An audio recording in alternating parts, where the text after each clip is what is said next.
What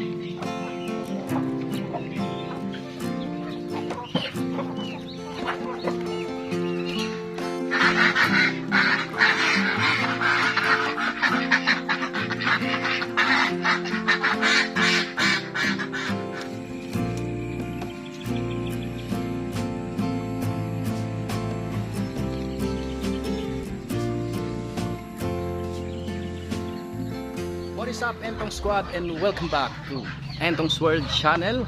So good morning, good afternoon, and good evening saan mang dako ng mundo, and welcome back dito sa ating farm.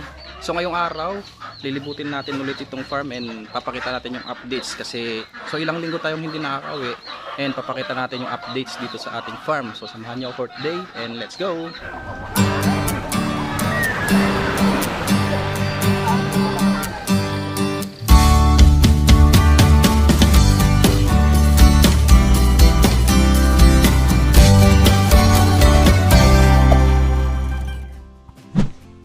So good morning ulit sa ating lahat and sa ating mga new subscribers and new viewers. Please don't forget to like, share, comment, and subscribe to our YouTube channel Entong's World. Hit the notification bell para updated kayo sa ating mga next YouTube vlogs. So ito, nandito tayo ulit sa ating backyard farm, and as you can see, ito yung ating mga manok, mga updates sa kanila. So yung iba dito is nag-umpisa ng mga itlog, and marami na rin napapaisang mga sisiu. So pakita natin yung mga updates sa kanila. So dito sa first cage natin, ito yung updates. May mga natirang 4. Dito sa pangalawa, yung 3. Puro konti-konti lang dahil nga tag-ulan, and mangilan-ngilan lang yung napisa. So hindi tayo gumamit ng incubator, and ang mga napisa na to is siguro nasa almost 30 pieces. So iba pa yung mga nasa labas, yung mga naka-range. And update ulit sa ating mga bantams. So ayan, ito yung update sa ating mga chabo, Japanese bantam. So yun nga, last time nag-video tayo about dito. So napakita natin na ilan lang ang medium legs, tapos yun, may short leg din tayo na isa. So 3 yung medium legs. So by the way, yung iba dito is nag-start ulit ng itlog. So sana, hoping na mapisa ng maayos. So ayan yung update sa kanila. Meron tayo ditong I think nasa 2 cockerel. Ayan, no? 2 lalaki. So ito yung short legs. Medium legs. Ayan. Medium legs siya. So yung short legs, ito nasa dulo. Ito, ayan. Short legs. Ayan, yung paa niya. Pogi, oh. So ayan siya. Tapos the rest is, hindi ko alam kung lalaki ba yung nasa dulo or babae. Kasi yung palong niya, oh, medyo lumalaki. So ito sure na babae na to. Ayan. So dito naman sa ating mga breeders, ayan, lugon din itong ating kak. Tapos yung hen natin, ayan, nangitlog ng isa. So dito na lang sila muna, dahil nga na-mention natin last time na yung pinagawa nating brooding cage is para lang talaga sa mga sisiw. So medyo hassle pag ilalagay natin sila dun, gaya ng last time, ang hirap linisan. So unlike dito, pag nag-poop sila, diretso na dun sa lupa. Yun ang kagandahan ng mga ganitong cage. Plus, ito pa yung isa. Yan. So, naglilimlim na rin siya. Yan, may 4 siyang itlog. So, nilagyan natin ng dahon ng saging. Yun nga lang, kinakalaykay nung kak. So, minabuti na lang natanggalin. So, ayan siya. Yung kak. Ito na lang natira sa ating mga bantams. Dahil nga last time nga, di ba, hindi maganda yung brooding cage na paglagyan ng ating mga kak, lalo kung busy kayo, hindi masyadong napapalitan yung kanilang ipa. So mas okay na rin dito. And I'm planning rin na just in case magkaroon ng budget, papagawa tayo ng kanilang kulungan or yung breeding area na nakasagad sa ground. So guys, dito naman tayo sa kulungan ng ating mga kambing. So ayan, natsimpon natin na hindi muna sila inapastol ngayong umaga. So hintayin na mag alas 9, tapos ipapasto sila dun sa grazing area. So ito yung update sa ating mga kambing. Rotate lang natin yung camera para mas malinaw sila. So ganito sila pag umaga. Ayan, medyo ayan, may mga pups pa sila dyan, hindi pa nalilinis dahil nga andito pa sila. So yan yung update sa ating mga alaga. Bali last time nabili na nga pala yung ating isang barako na native. So natira na lang itong mas malit ng konti, yung puti. Dahil nga ang iniwasan natin dyan is yung ma-stud niya yung mga kapatid niya, just in case man na mag-hit yung kapatid niya. And then syempre itong edad na ito, nag-i-stud na to, nasa 6 months na ito eh. So ayan yung update sa kanila. Medyo payat ang ating mga kambing ngayon dahil nga tag-ulan, medyo pahirapan yung pagkapastol sa kanila. So yun nga, tignan nyo yung ating F1, anak ni Tengaw. Ang ganda ng itsura, brown. Teka, pasukin natin. Ito lang pala sa side. Yan. Ayan yung anak ni Tengaw. Tignan nyo yung itsura niya. Me! Yan. Ito yung, ayan yung bulog, yung katabi ng anak ni Tenga. Magkapatid yung dalawang yan eh. So tignan nyo, F1. Pero ang haba ng tenga, di ba? Nagmumukha na silang F2. So tignan yung height niya compare dun sa 6 months old na native. Talagang matangkad kasi nga nalahian ni Tenga. So ayan sila. Yung iba dito is buntis. Itong mga to hinintay na lang nating mag-hit. Ayan. Ito hinintay natin mag-hit yung puti sa gilid. Tapos yung sa dulo mga bisiro yung mga yan. So maya maya pag naka-grazing na sila or naipastol na, naglilinis tayo dito. So nalinisan na natin dun sa kabilang part. Meron tayong naka-reserve dito na napier grass. Mamaya papakita rin natin din dun sa likod ng bahay yung ating mga na-harvest or na-harvestan ng napier grass. Bali ang ginawa natin, fresh muna yung ating pagbibigay. Cut and carry and then chop. So ito yung ating mga napier na na-harvest kapon na i-chinap na rin natin para less hassle ngayong araw. Ayan, meron dito. Tapos itong isa, medyo puno pa ito eh. So, hindi natin siya sinilage, kumbaga ano lang. Kinuha na lang natin ng maaga para hindi na tayo mahirapan ngayon na magpakain.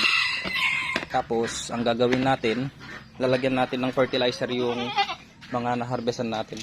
So ayun sila, tingnan nyo, sumisilip na. So try nating bigyan.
Yan mga tropa, so nagbigay tayo ng napier grass sa kanila.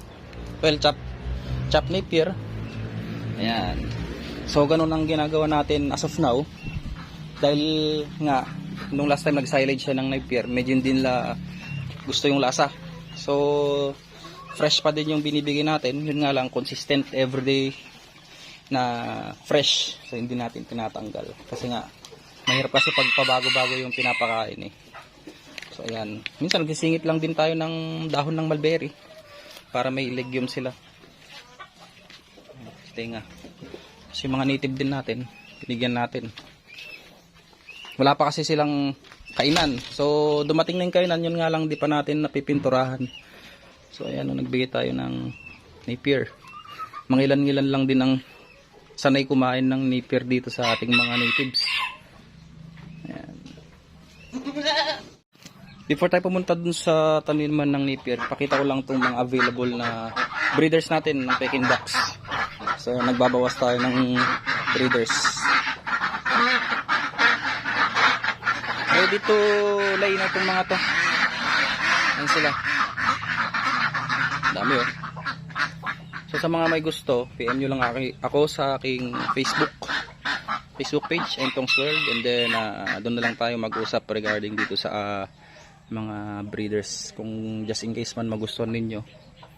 So yan, available yung siguro mga kalahati, magtitira kami ng kalahati. Yung price depende sa mapag-uusapan natin. Kung maramihan na bibilin ninyo, pwede tayong magkasundo. So ayan, mga ready to lay eggs na yung mga yan.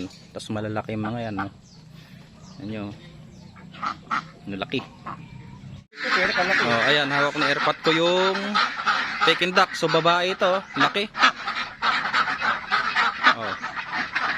Kikita makin boses. Laki oh. Babae lang yan. So yun dito, yung mga young breeders, pwede kayong mag-avail. Ito yung mga ano kasi, mga old breeders namin. So hindi muna namin to i-release. Babae lang yan, oh, laki. Ayan, nandito na tayo sa likod ng bahay. Pasilip natin yung view. Ayan, napakaganda ng panahon.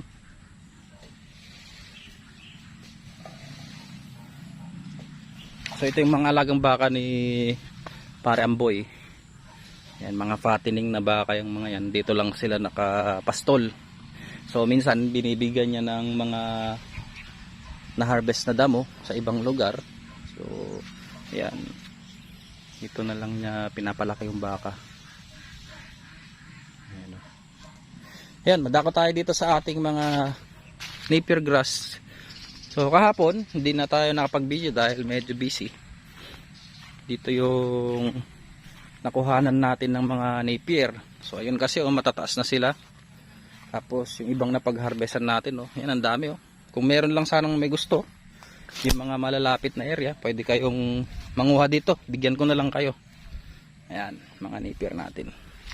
So dito tayo dadaan. Ayan oh. Ayan sila, mga napier natin. Yung iba nagsitumbahan na nga oh. Dahil nga ang napier grass, napansin natin, kung hindi sila naka direct sunlight, sumisigsag yung pinaka stalks niya, yung pinaka puno niya.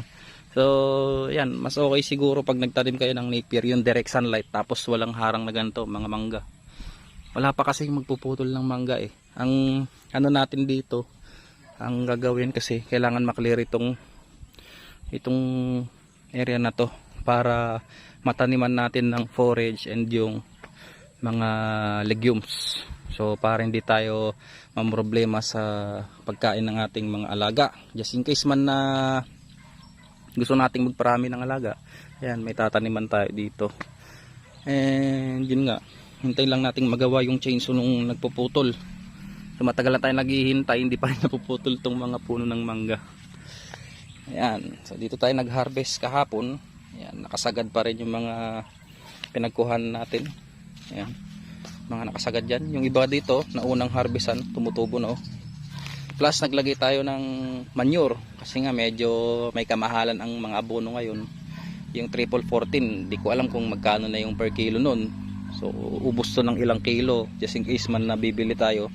So ang ginawa natin, ayan, naglagay na lang tayo ng manure. Mamaya ikakalat natin yan.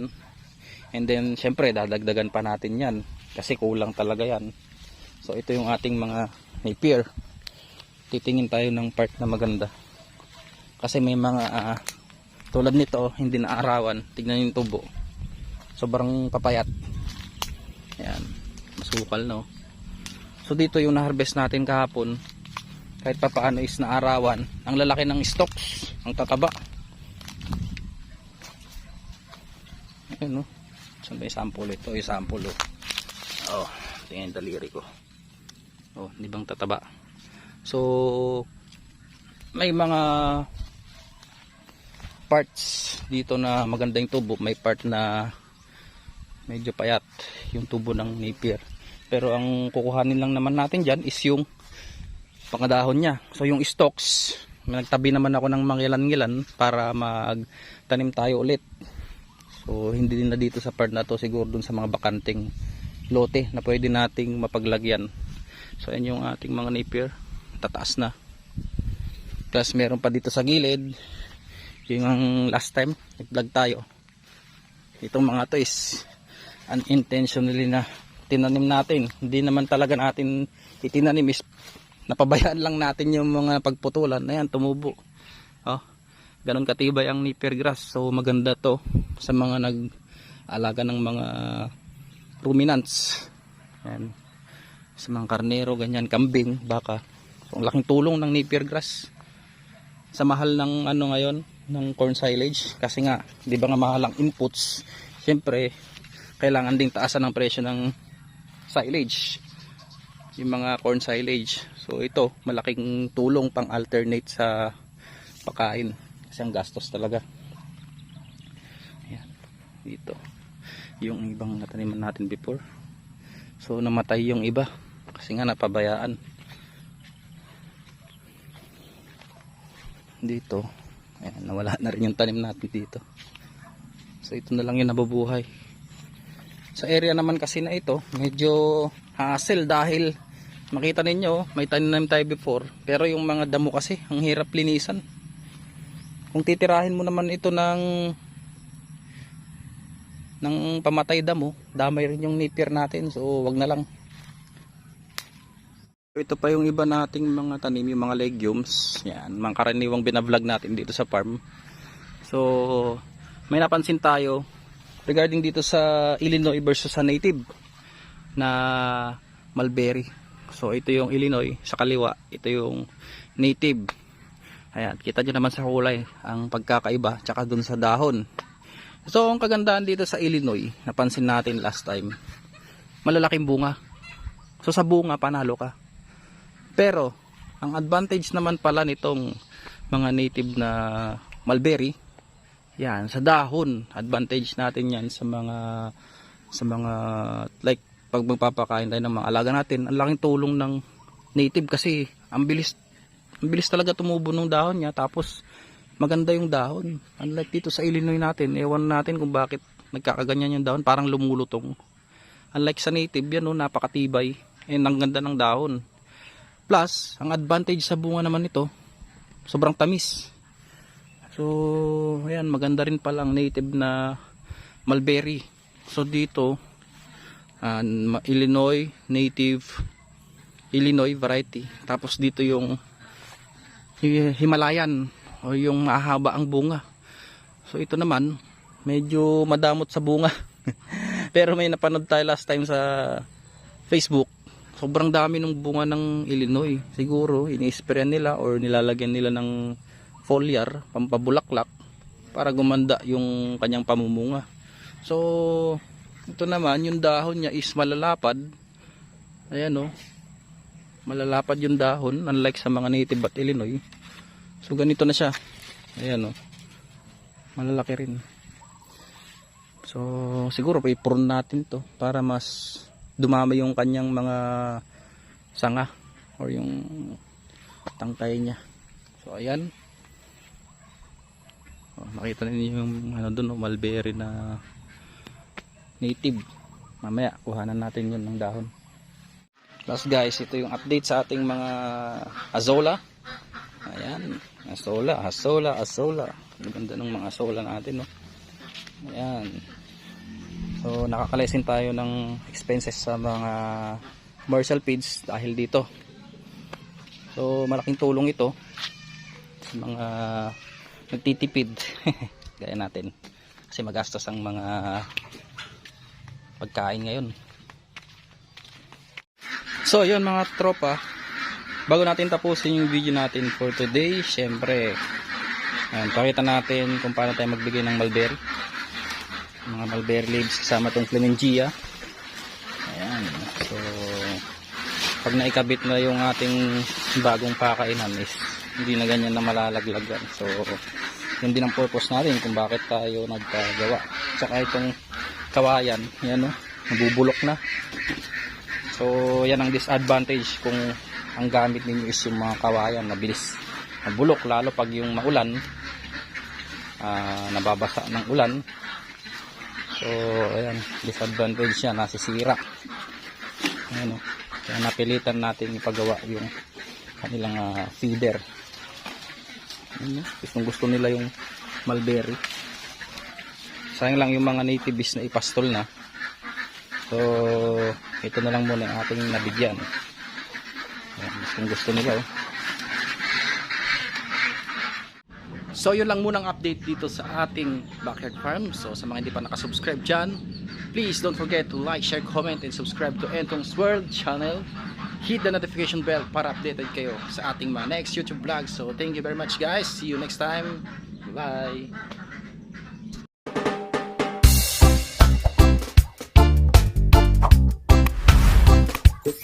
Thank you.